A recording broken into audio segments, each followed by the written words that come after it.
Hi everybody, it's Mimi. Welcome to the world of fandom. Today I will be doing my first monthly reads video.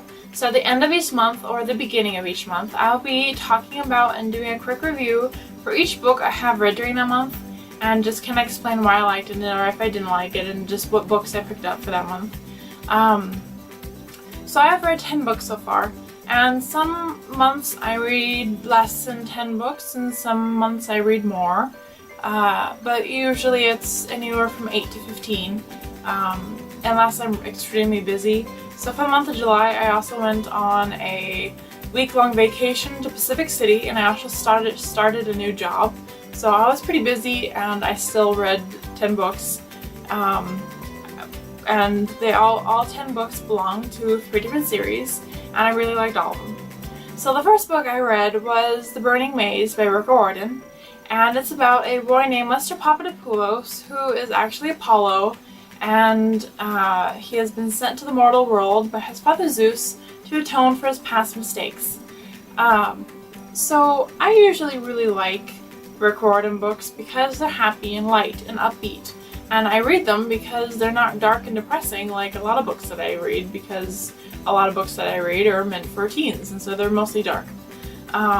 So I usually read them because they're light and happy. Except this book ended up being kind of depressing and sad, and I was kind of amazed by how sad it was. And I was kind of disappointed because I was looking for something happier than my usual read. It was still really good. I like Lester, I like Apollo, and I like his mortal friend Meg McCaffrey, who is a daughter of Demeter. And I like all of the characters, and it also shares quite a lot of characters with the Heroes of Olympus cast, and Percy Jackson, and other Rick Riordan books, and so I really like them, but it was just kind of sad. So I'd probably rate that book maybe a 3.5 stars out of 5, but I did like it. The other series I read, or started to read, and not finished with yet, is the Wicked Lovely series by Melissa Marr. It is a Twisted Fairy series book series. It's kind of creepy and dark.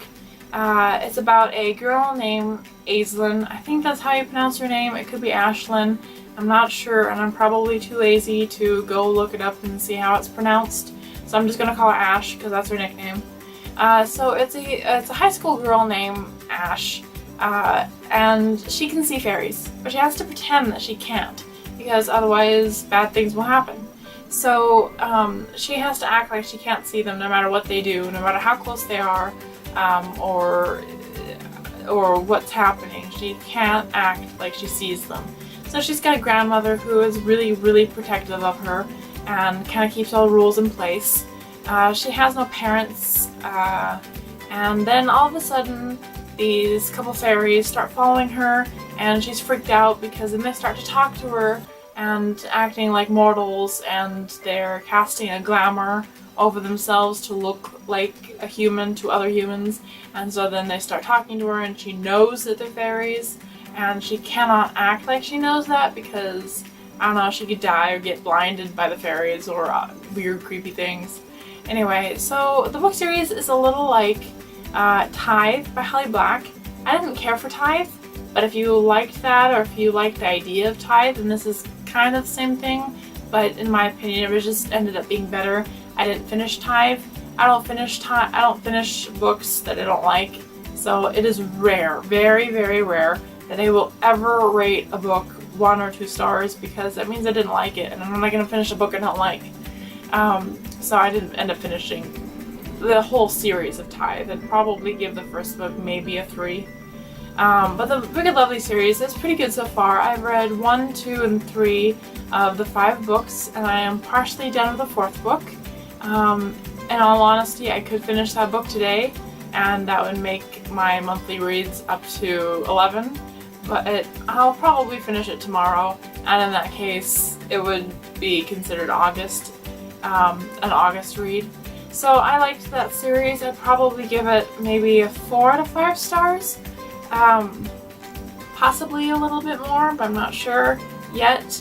It was a little disconcerting because the point of view switches from multiple different people, not throughout one book, but throughout all 3 books, so it's about different people, and it was a little odd to read that just because I'm not crazy about books that switch point of views so often, even though it was all from 1 or 2 characters' point of view the entire book, but each book switches. So it's definitely a creepy fairy book and under my Twisted Tales book, but it's modern and it's probably age maybe 14 up. So I like that series. The other series that I read, it's 6 books long and I read it completely and I absolutely loved it. I always see it at the library and I think I should read that, and I have for years actually. Except I've always thought, no, it's too old for me, or everybody says it's tacky or corny or cheesy, and it's too much like Twilight, and so a lot of people don't like it. But then I also know of a lot of people who do really like it. I've heard a lot of good things about it, but I've also heard it's also really cheesy. So I picked it up on a whim, just thinking, well, at least I'll have read it. So that series is the Bloodlines series by Rochelle Mead, and I was completely shocked by how much I absolutely adored this series.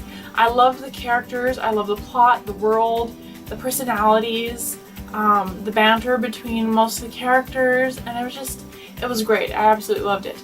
So this is a vampire world, and Rochelle Mead also does another series, Vampire Academy, and I haven't read it yet, but I'm going to. I think they just came in at the library, so that will be my 6 books from that series for August. So it's about vampires, and the 3 types of vampires in this book are Dhampires, which are kind of like superhumans. They're fast and powerful and strong and agile. They don't need blood and they're not uncomfortable around sunlight. They look like humans, and they are the protectors and guardians of the Moroi. The Moroi need blood and they are uncomfortable in the sun, but they are mortal vampires. And then they are oftentimes hunted by the Strigoi. And the Strigoi are the immortal vampires who are evil abominations of nature, and they poof into dust in the sun, and they suck blood and kill without thinking. So they're evil. So the Strigoi hunt the Moroi, and the Moroi are protected by the Dhampires. And then there are the Alchemists. The Alchemists are sort of like the Men in Black group of the supernatural world, in my opinion. And so they are like they create all the cover-up stories and clean up all their messes and kind of protect the human populace from any vampire spillover. And so I like the Alchemists the way they want to be, except because so many of them just throw a blanket statement over all vampires and think they're all evil mostly. And I'm like, no, it's not true. It's like humans. People always think that if you're not human, and then you're evil. You know, you're bad news. And no. So this young alchemist, City Sage, is under the same impression I have, that Moroi are bad based on their choices, just like humans. Except if she let her beliefs be widely known, she'd be in serious trouble with the alchemists. So she's sent to Palm Springs to protect and keep in line a group of vampires who are there to protect and guard a young vampire princess named Jill, who is hiding from a group of Moroi dissenters who want to take her sister off the throne and kill her and both of them in the process, so that they're gone or just imprisoned somewhere, which neither is good. Anyway, so in Palm Springs, California, it's a very unlikely place to find vampires, so they're kind of out there in the sticks. And Sydney has to sort of pretend that she doesn't like them to all the other alchemists, but at the same time she's growing closer and closer to these vampires who she's supposed to not like. Anyway, I absolutely love Sydney. Sydney's great. She's cute. She's almost like OCD and just really proper and prim and just kind of like a miniature secretary.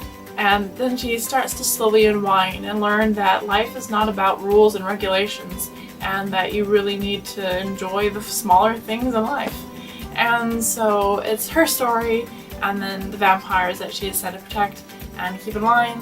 And with the way the series ended, I was just like so insanely happy about it, and making that, at the end I was making that pterodactyl fangirl shriek thing, because it was just, I was so happy the way it ended, and it was just, all the personalities are great, I love the characters, the plot's good, the world's great, everything about it is just, I was so happy. And usually I'm not that happy about series, and I was not expecting to be happy about this series.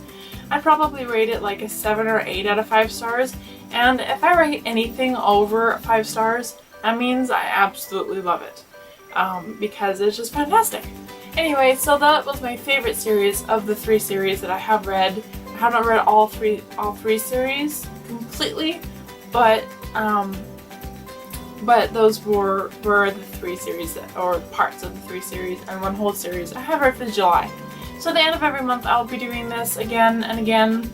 There will be 12 videos every year that I will talk about all the books I have read for that month, and then I will do longer reviews on each book later. I am sort of a busy person, so I'm not really quick about the videos, but I hope to kind of create a small fandom community of fiction and historical fiction fantasy books. I don't really read contemporary books, but I'll put some on my site anyway, just for people who do, as many as I can. It also takes quite a while to upload a book series. For instance, a Bloodline book takes about 20 minutes each book page, and so it's a little hard to do that when I have so many other things to do.